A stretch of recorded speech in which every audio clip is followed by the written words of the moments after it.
Well, hello. Right now, it is a polar vortex in Wisconsin.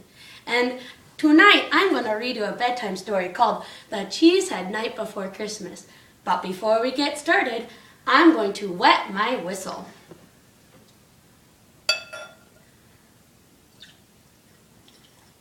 Spotted cow.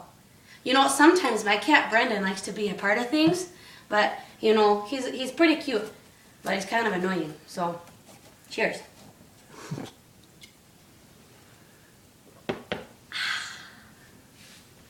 The Cheesehead Night Before Christmas by Fred Lane and Romey Wagner. Oh no, that's another page. Okay.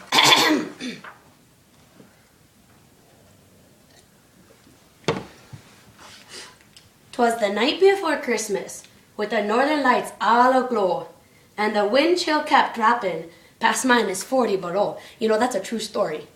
That just happened. 'Cause down from the North Pole, even up north of Duluth, came a glacial cold blast. Yadder hey, that's the truth. When Mama with her kerchief and I with my sash just headed home from Our Lady of the Rosary fish fry and polka mass. After a stopover by Culver's for them butter beers and custards, we both walked kind of slow, faces covered with mustard.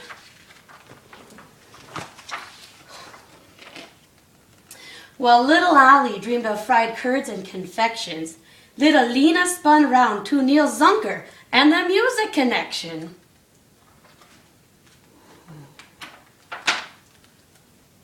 The boots were all lined up side by each at the fireplace with care, in hopes that a ball signed by Brett Favre would soon join them there. Now, Brett Favre used to play for them Packers, but now Aaron Rodgers does, and Brett Favre is a big jerk.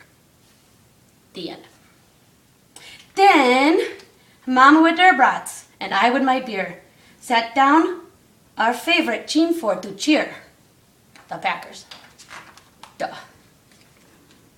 When out by the milk parlor came the god darndest clatter, like Aunt Beyonce nice, only bigger and fatter. When I looked out the front door to see what was the matter, my nose hairs got cold and my teeth began to chatter. 'Cause through the ice shanties and a comin' our way were 8 merry milkers just pulling a sleigh. A merry milker is a cow. And a little old yahee with a carrot and stick. But I figured it out. That old guy was Saint Nick. Oh, hey, Brendan. Well, faster and faster than hay burner's day came, and he whistled and he hollered and he called them by name. Hey there, Bessie and Elsie and Buttercup and Mabel, on Methanator and Maud and Trixie and Sable.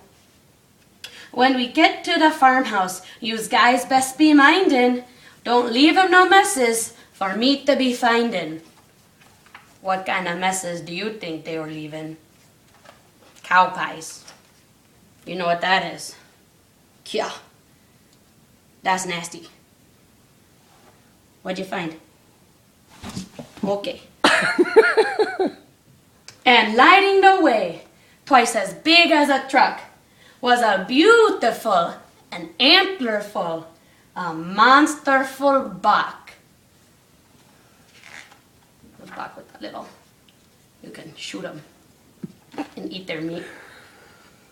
Make venison, keep it together, Mary. Okay.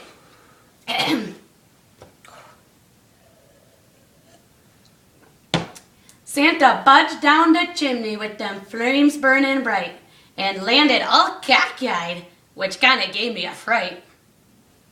He sprung from the fireplace in a huge Lambo leap, out onto the floor and into a heap. You know, even our grizzly bear got a little bit scared. You know what I'm saying? Oh boy, what's gonna happen? As he hit, he yelled out, "Holy cats! Jeez, oh Pete! That fire burned a hole in the back of my seat!" Unimpressed. You gave it a 2.7. He was dressed in red and blaze orange, trimmed in gold with some green, and on the top of his melon a cheesehead was seen. His icicled chin, whiskers, clankety-clanked when he walked, and his quivering belly kinda shook when he talked. He kinda looked like a bruiser. He might have played badger hockey, but not quite that tough. Could have been from Milwaukee.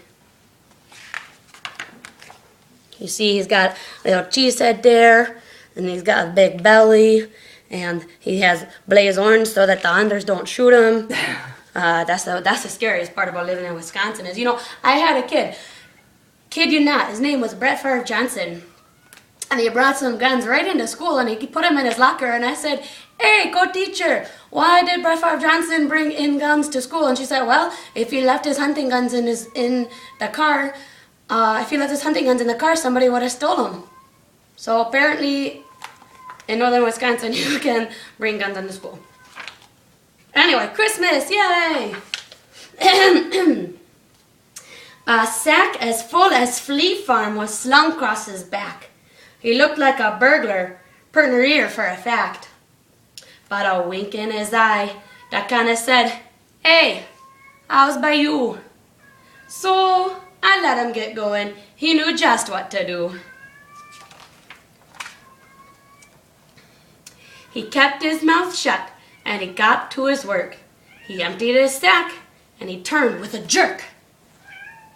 Then he unthawed beside us for the rest of the game, and the pack won it easy. No room there to complain.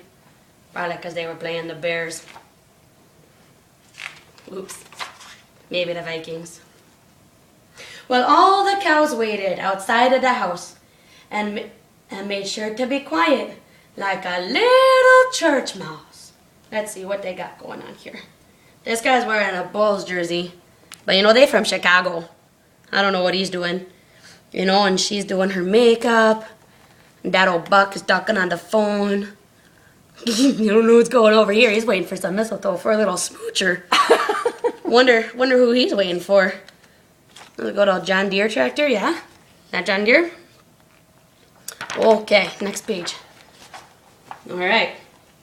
As the fire died down, toward the chimney he strode, with some brats and some smelt, 2-3 snacks for the road. Some smelt is a fish. You smelt it, haha. Okay. Don't you know, his sleigh looked lots lighter as he buckled in for his flight. But he was headed for Illinois, so I guess that's alright. Then I heard him shout, loud as he swerved out of sight. Have some good Christmas cheer, and to yous guys, hey, a good night. And, that's what those hay burners left for us back in my shed. The old farm just wasn't the same after, good old St. Nick came. But, just wanted to say thank you so much for joining me for story time. There were some little, side things in there, but I think that you might think that's okay.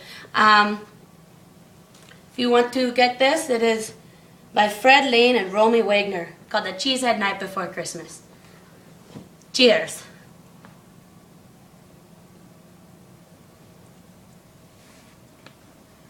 Put it off.